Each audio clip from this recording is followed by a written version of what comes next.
My official prediction, Johnny Walker versus Jamahal Hill. Guys, I'm going Jamahal.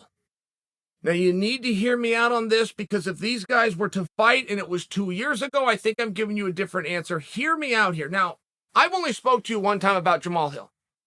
And I remember specifically what I said, because I opened the piece by saying, Jamahal Hill, I don't know if I could like this guy anymore. I then told you, I like the way he walked to the ring. I like the way he fought. I like what he did afterwards in the post-fight. This guy was a triple threat for me, trifecta, hit it out of the park. I can't remember who his opponent was the night that he won me over, but I do remember coming to you guys, and that was the comment that I made. Now, the only reason I'm backtracking on Hill is I feel as though you're less familiar with him.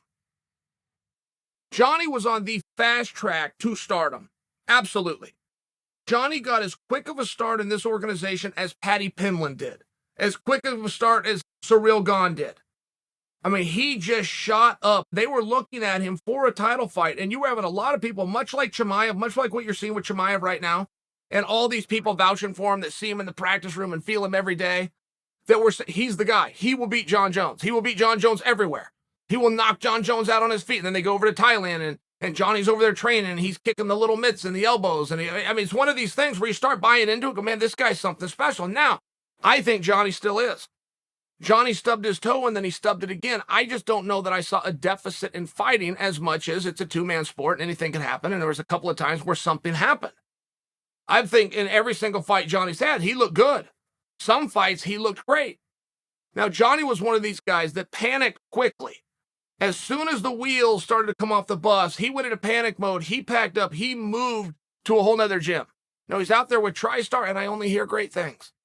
I hear about how hard he works. I hear about how disciplined he is. I hear about how coachable he is, and he's returned to main event status.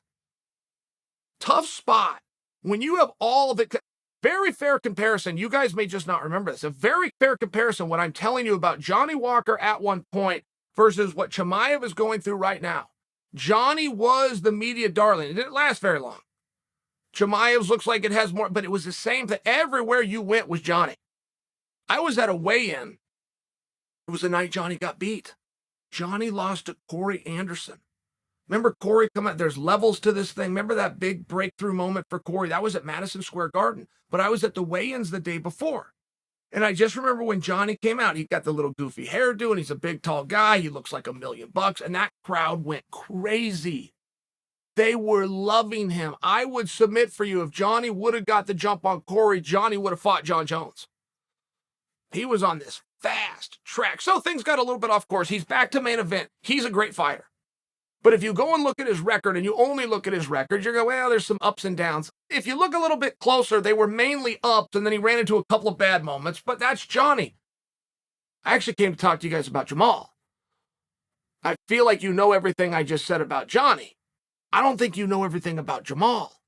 Jamahal is a big guy to start with.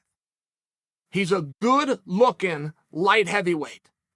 I would guess, tail of the tape will tell you, I will guess he's 6'2" to 6'2.5".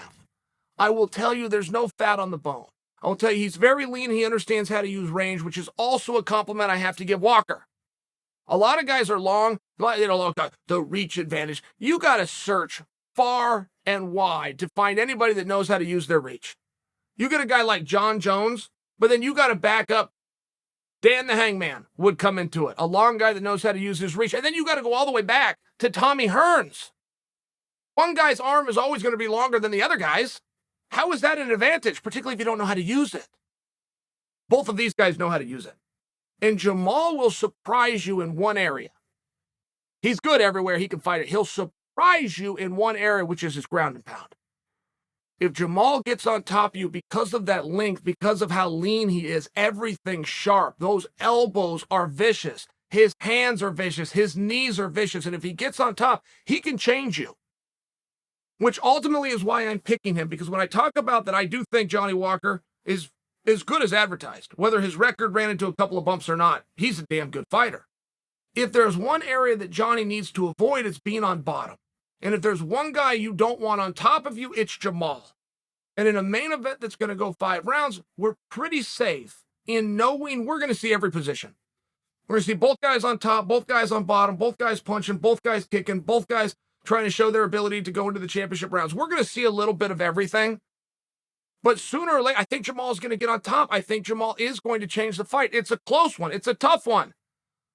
But I think I'm going to break the streak, guys. I think I'm going to get one right. I'm taking Jamahal Hill.